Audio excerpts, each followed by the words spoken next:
नमस्कार दोस्तों। राजीव गांधी जन्म 22 अगस्त 1944, स्वर्गवास 21 मई 1991। भारत की पहली महिला प्रधानमंत्री इंदिरा गांधी के पुत्र और भारत के पहले प्रधानमंत्री जवाहरलाल नेहरू के पुत्र और भारत के 9वें प्रधानमंत्री थे। इनका पूरा नाम राजीव रत्न गांधी था। राजीव गांधी भारत की कांग्रेस पार्टी के अग्रणी महासचिव रहे 1981 में और अपनी मां की हत्या के बाद भारत के प्रधानमंत्री जो 1984 से 1999 के बीच में रहे, 40 साल की उम्र में देश के सबसे युवा और 9वें प्रधानमंत्री होने का गौरव हासिल करने वाले राजीव गांधी आधुनिक भारत के शिल्पकार कहे जा सकते हैं। ये पहले ऐसे व्यक्ति थे जिन्होंने देश में तकनीक के प्रयोग को प्राथमिकता देकर कंप्यूटर के व्यापक प्रयोग पर जोर डाला। भारत में कंप्यूटर को स्थापित करने के लिए उन्हें कई विरोधों और आरोपों को भी झेलना पड़ा, लेकिन अब वह देश की ताकत बन चुके कंप्यूटर क्रांति के जनक के रूप में भी जाने जाते हैं। राजीव गांधी देश के युवाओं में काफी लोकप्रिय नेता थे। उनका भाषण सुनने के लिए लोग काफी इंतजार भी करते थे। राजीव देश के सबसे युवा प्रधानमंत्री थे। उन्होंने अपने प्रधानमंत्रित्व काल में कई ऐसे फैसले लिए जिसका असर देश के विकास पर देखने को मिला। राजीव गांधी का जन्म 20 अगस्त 1944 को बम्बई, जो कि वर्तमान में मुंबई है, में हुआ। कैम्ब्रिज में पढ़ाई के दौरान राजीव गांधी की मुलाकात एंटोनिया मेनो से हुई। विवाहोपरांत जिनका नाम बदलकर सोनिया गांधी रखा गया। राजीव गांधी के 2 संतान हैं, पुत्र राहुल गांधी और पुत्री प्रियंका गांधी। राजीव तथा उनके छोटे भाई संजय गांधी की शिक्षा दीक्षा देहरादून के प्रतिष्ठित दून स्कूल में हुई थी। इसके बाद राजीव गांधी ने लंदन के इंपीरियल कॉलेज में दाखिला लिया तथा कैम्ब्रिज विश्वविद्यालय से इंजीनियरिंग की डिग्री ली। दोस्तों, भारत लौटने पर उन्होंने व्यावसायिक पायलट का लाइसेंस प्राप्त किया और 1968 से इंडियन एयरलाइंस में काम करने लगे। दोस्तों, इनका जो राजनीतिक सफर है वो इस प्रकार है। राजीव गांधी ने अपनी राजनीतिक अरुचि के बाद भी मां इंदिरा गांधी के आदेश पर राजनीतिक जीवन शुरू किया। छोटे भाई संजय के स्थान पर 1981 में अमेठी से पहला चुनाव जीता और लोकसभा में पहुंचे। जब तक उनके भाई जीवित थे, राजीव राजनीति से बाहर ही रहे, लेकिन एक शक्तिशाली राजनीति व्यक्तित्व के धनी संजय की 23 जून 1980 के एक वायुयान दुर्घटना में मृत्यु हो जाने के बाद तत्कालीन प्रधानमंत्री इंदिरा गांधी राजीव को राजनीतिक जीवन में ले आए। दोस्तों, जून 1981 में वो लोकसभा उपचुनाव में निर्वाचित हुए और इसी महीने युवा कांग्रेस की राष्ट्रीय कार्यकारिणी के सदस्य बन गए। राजनीतिक पृष्ठभूमि होने के बावजूद राजीव गांधी ने कभी भी राजनीति में रुचि नहीं ली। भारतीय राजनीति और शासन व्यवस्था में राजीव गांधी का प्रवेश केवल हालातों की ही देन था। दिसंबर 1984 के चुनावों में कांग्रेस के जबरदस्त बहुमत हासिल हुआ। इस जीत का नेतृत्व भी राजीव गांधी ने ही किया था। अपने शासनकाल में उन्होंने प्रशासनिक सेवाओं और नौकरशाही में सुधार लाने के लिए कई कदम उठाए। दोस्तों, कश्मीर और पंजाब में चल रहे अलगाववादी आंदोलनकारियों को हतोत्साहित करने के लिए राजीव गांधी ने कड़ी प्रयत्न किए। भारत में गरीबी के स्तर में कमी लाने और गरीबों की आर्थिक दशा सुधारने के लिए 1 अप्रैल 1989 को राजीव गांधी ने जवाहर रोजगार गारंटी योजना को लागू किया, जिसके अंतर्गत इंदिरा आवास योजना और 10 लाख कुआं योजना जैसे कई कार्यक्रमों की शुरुआत की। दोस्तों, ये एक असाधारण व्यक्तित्व थे। कोई व्यक्ति मानसिक रूप से कितना सुदृढ़ हो सकता है, इसकी मिसाल राजीव गांधी थे। पहले छोटे भाई की मृत्यु और 4 वर्ष बाद मां की नृशंस हत्या, इस सब के बाद भी उनके कदम डगमगाए नहीं और वे और शक्ति के साथ भारत निर्माण की मंजिल की ओर बढ़ते गए। इंदिरा गांधी की मृत्यु के बाद लोकसभा में कांग्रेस का पूर्ण बहुमत था। राजीव गांधी लोकसभा के निर्वाचित सदस्य थे, फिर भी राजनीतिक सुचिता का परिचय देते हुए उन्होंने पुनः लोकसभा में चुनाव समय पूर्व करवाया, ताकि कोई यह अंगुली ना उठा सके कि जनता ने इंदिरा जी को देखकर कांग्रेस को बहुमत दिया। दोस्तों, राजीव गांधी के नेतृत्व में भारत के लोकतंत्र में इतिहास में कांग्रेस ने 542 में से 411 सीटें जीतकर एक नया रिकॉर्ड बनाया। राजीव गांधी के गद्दी संभालने के समय उन्हें आतंकवाद से जलता झुलसाता भारत मिला था। उत्तरी भाग में पंजाब तो उत्तर पूर्व में असम जैसे राज्यों के आम नागरिक आतंकवाद और आतंकी घटनाओं से संघर्ष कर रहे थे और ये राजीव गांधी के लिए एक बड़ी पीड़ा का कारण था। उन्होंने पंजाब में आतंकवाद के हल करने के दिशा में अग्रसर होते हुए संत हरचरण सिंह लोगोवाल से आग्रह किया कि ऐसा कुछ सार्थक किया जाए कि जिसके परिणाम स्वरूप पंजाब की जनता की आतंक की आग से बचाया जा सके, और इसकी परिणति के रूप में राजीव लोगोवाल समझौते सामने आया, जिसका त्वरित प्रभाव यह रहा कि पंजाब के लोगों ने पहली बार मानसिक रूप से ये स्वीकार किया कि पंजाब से आतंकवाद खत्म हो सकता है और पंजाब के युवा पुनः देश के मुख्य धारा में सम्मिलित हो सकते हैं।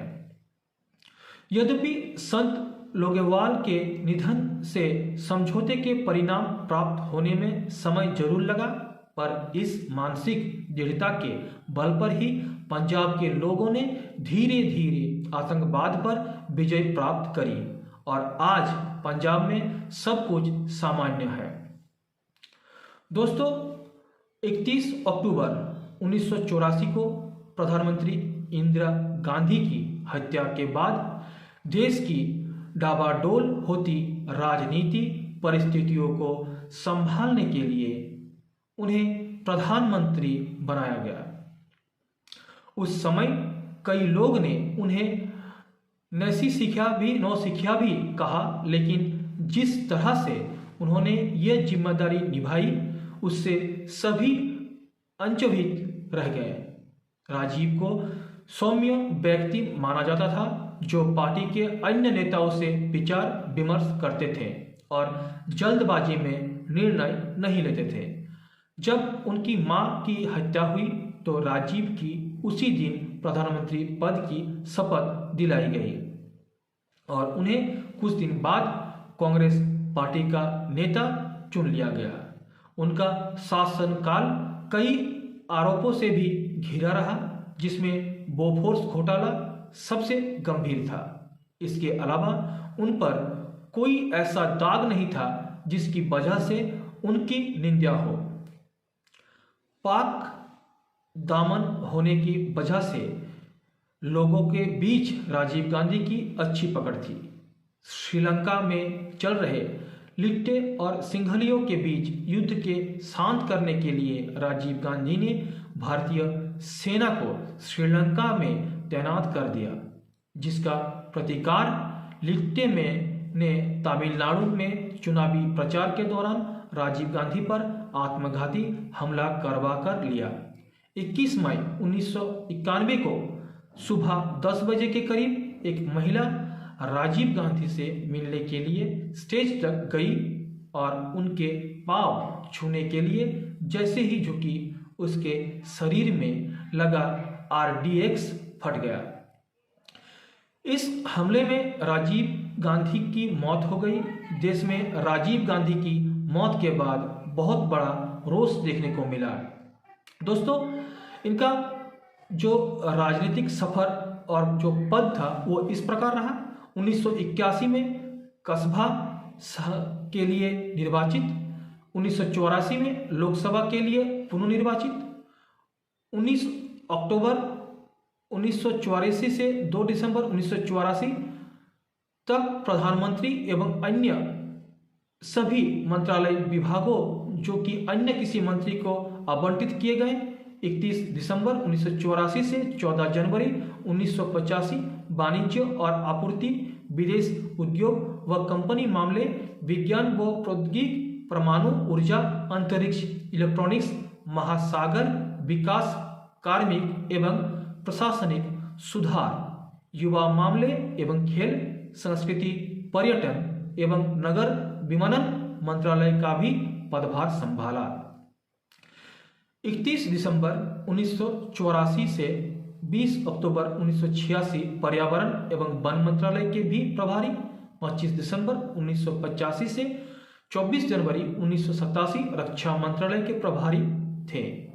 4 जून 1986 से 24 जून 1986 परिवहन मंत्रालय के भी प्रभारी रहे। 24 जनवरी 1987 से 25 जुलाई 1987 वित्त मंत्रालय के भी प्रभारी। 4 मई 1987 से 25 जुलाई 1987 कार्यक्रम कार्यान्वयन मंत्रालय के भी प्रभारी। 15 जुलाई 1987 से 28 जुलाई 1987 पर्यटन मंत्रालय के भी प्रभारी। 25 जुलाई 1987 से 26 जून 1988 विदेश मंत्रालय का भी कार्यभार संभाला। 22 अगस्त 1987 से 10 नवंबर 1987 जल संसाधन मंत्रालय का कार्यभार भी संभाला। मई 1989 से जुलाई 1989 संचार मंत्रालय का भी कार्यभार संभाला। 1989 लोकसभा के लिए तीसरी बार निर्वाचित। 18 दिसंबर 1989 से 24 दिसंबर 1990 लोकसभा में विपक्ष के नेता। 24 जनवरी 1990 सदस्य सामान्य प्रयोजन समिति। 1991 लोकसभा 10वीं के लिए चौथी बार निर्वाचित। राजीव गांधी अपनी इच्छा के विपरीत राजनीति में आए थे। वो खुद राजनीति को भ्रष्टाचार में से मुक्त करना चाहते थे, लेकिन यह विडंबना है कि उन्हें भ्रष्टाचार की बजाय से ही सबसे ज़्यादा आलोचना झेलनी पड़ी। दोस्तों, उन्होंने देश में कई क्षेत्रों में नई पहल और शुरुआत की, जिनमें संचार क्रांति और कंप्यूटर क्रांति, शिक्षा का प्रसार, 18 साल के युवाओं को मताधिकार, पंचायती राज आदि शामिल है। राजीव ने कई साहसिक कदम उठाए, जिनमें श्रीलंका में शांति सेना का भेजा जाना, असम समझौते, पंजाब समझौते, मिजोरम समझौता आदि शामिल है। इसके बाद दोस्तों बात करते हैं अलगाववादी आंदोलन की।